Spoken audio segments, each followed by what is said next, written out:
2 days na mass production ng aking spicy chicken pastil. Maggagawa na tayo ng totoong chicken pastil. Wala kaming pagod na nagtrabaho para ma-release na natin ang ating product. Nag-prepare, nagluto, nag-jar, nag-canning, nag-label. Nasa dulo ng video mga Ka-Off Duty kung kailan at saan nyo ito mabibili. Day 1 ng production ng spicy chicken pastil. Okay, dumating tayo sa punto na to na maggagawa na tayo ng totoong chicken pastil. Dito sa side ng bahay namin na converted sa production area, naka full PPE na rin ako. Inumpisahan ko sa paglilinis ng mga jars.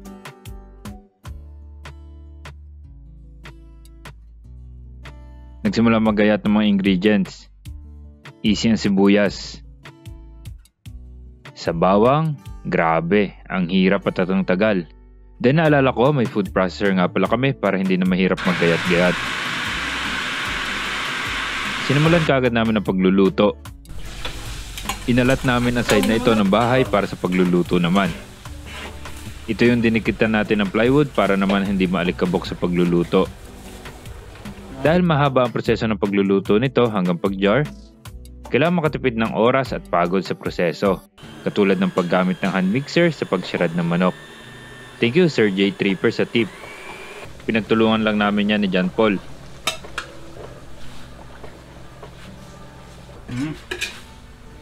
Ano? Yan.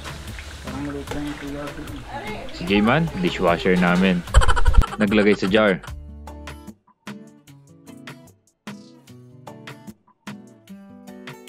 Mukhang mabilis, di ba? Pero inabot kami ng halos 6 hours na niyan.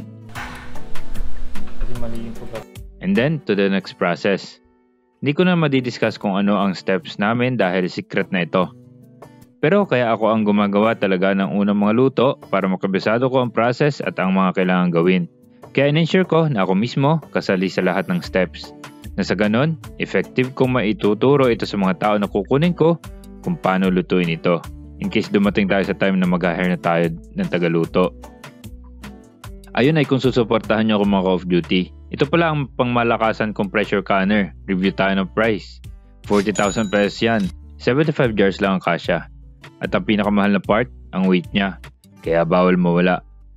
Basta, critical itong canning for longer shelf life at para sa safety ng kakain ng ating product. Inabot na kami ng 7 PM sa unang araw. Grabe. Pero mukhang maganda naman ang kinalabasang pagkahango sa canner.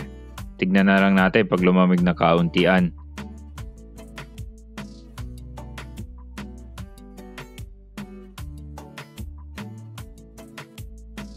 Day 2. Maaga ulit akong gumising para mag-prepare. Target na makapagluto ng 2 batch ngayong araw. Kaya ba? Ewan, tignan natin. Pahirapan pa rin sa bawang, pero kaya. Pinroseso.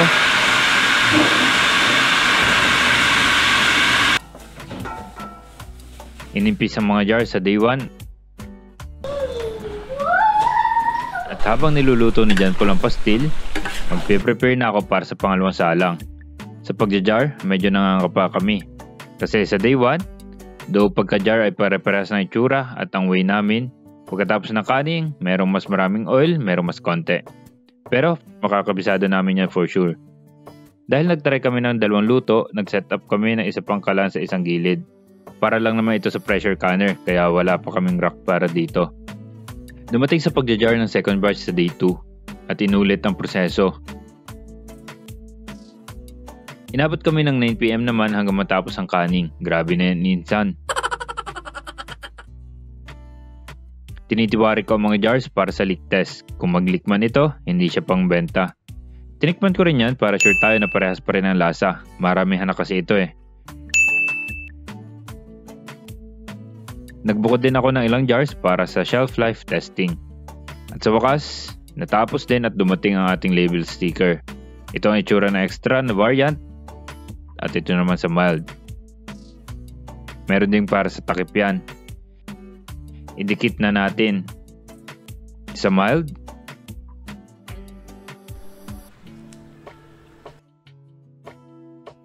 At sa extra variant.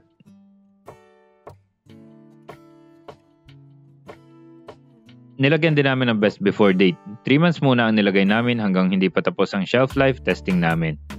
Ang ganda ng itsura pag may label na, parang tunay na product na. Pinagtulungan na namin yan para mabilis matapos. Kahit isang araw na nakatiwarik ang mga jars, good thing na walang nag-leak. Kaya okay na okay.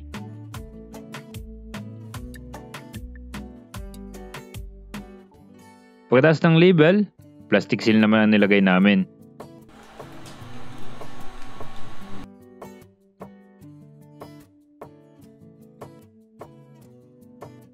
And done. Follow na kayo mga Call of Duty sa aking Facebook page dahil dito ko ipopost ang availability ng Spicy Chicken Pastil by Garapon ni Call of Duty. Bukas yan, July 13, 2024. Sabado ito, 30th birthday ko rin yan. Very limited number lang ang nagawa namin at may introductory price tayo. Kaya asahan ko kayo mga Call of Duty. Yun lang, peace.